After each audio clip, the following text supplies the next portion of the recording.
বিশ্বনাথৰ চতিয়াত পুৱাই সংঘটিত হয় এক শোকাবহ দুৰ্ঘটনা।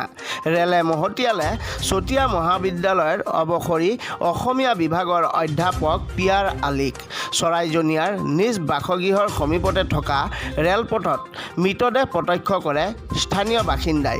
নিতৌ প্ৰাতঃভ্ৰমণত ওলাই যায় অৱসৰী অধ্যাপকগৰাকী আৰু আজিও ওলাই গৈছিল প্ৰাতঃভ্ৰমণত।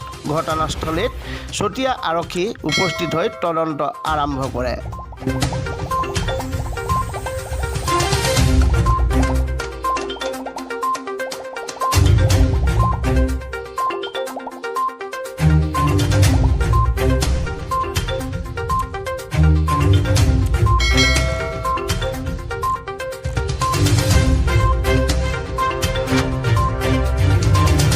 হয়, মোৰ মামাই হয় তেখেত চতিয়া কলেজৰ প্ৰফেচাৰ হয়। এখন সৎ মানুহ হিচাপে আমি সদায় দেখি আহিছোঁ আৰু লগতে মোৰ মামা হিচাপে মই ক'ব বিচাৰোঁ যে তেখেতে সদায় ভাল চিন্তাই কৰিছিলে। কিন্তু আজি যিটো ঘটনা, এই ঘটনাটোৰ ওপৰত মানে আমি একো ধৰিব পৰা নাই এতিয়ালৈকে। আৰু এটা কথা আমি সদায় খেয়াল কৰোঁ, মৰ্ণিং ৱাক কৰে তেখেতে। সদায় আমি কেতিয়াবা অহা যোৱা ক'ৰবাত পাওঁ যে মৰ্ণিং ৱাক খুব সোনকালে উঠে। সেই ক্ষেত্ৰতে কিবা এটা হয়তো আকস্মিক কিবা এটা হ'ব বুলি মোৰ সম্ভাৱনা, তেনেকৈ মোৰ বোধ হয়। সদায় প্ৰাতঃভ্ৰমণত যায় মানে?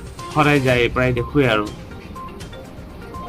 যিহেতু আমাৰ ৰমজান মাহ চলি আছে, এইকেইদিন আমি ওলোৱা নাই, কিন্তু অন্যটো একো দেখা পোৱা হোৱা নাই বাৰু, ঘৰৰ পৰা শুনা নাই। ওচৰতে যেতিয়া তেওঁ চতিয়া মহাবিদ্যালয় আছে, চতিয়া মহাবিদ্যালয়ৰ এটা প্ৰবক্তা সদায় দিহা পৰামৰ্শবিলাকতো ভালেই দি আছিলে, বা আমাৰ ওচৰ চুবুৰীয়া সদায় ভাল মানুহ হিচাপে আমি জানো আৰু তেখেত সেইখিনি।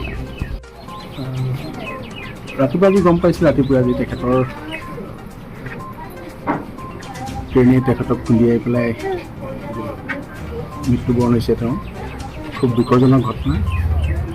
আমি চতিয়া মহাবিদ্যালয়ৰ পৰিয়ালৰ হৈ তেখেতৰ আত্মাৰ সদ্গতি কামনা কৰিছোঁ। তেখেত এজন খুব সৎ শিক্ষক আছিল। তেখেতৰ আত্মাৰ পুনৰ সদ্গতি কামনা কৰিছোঁ।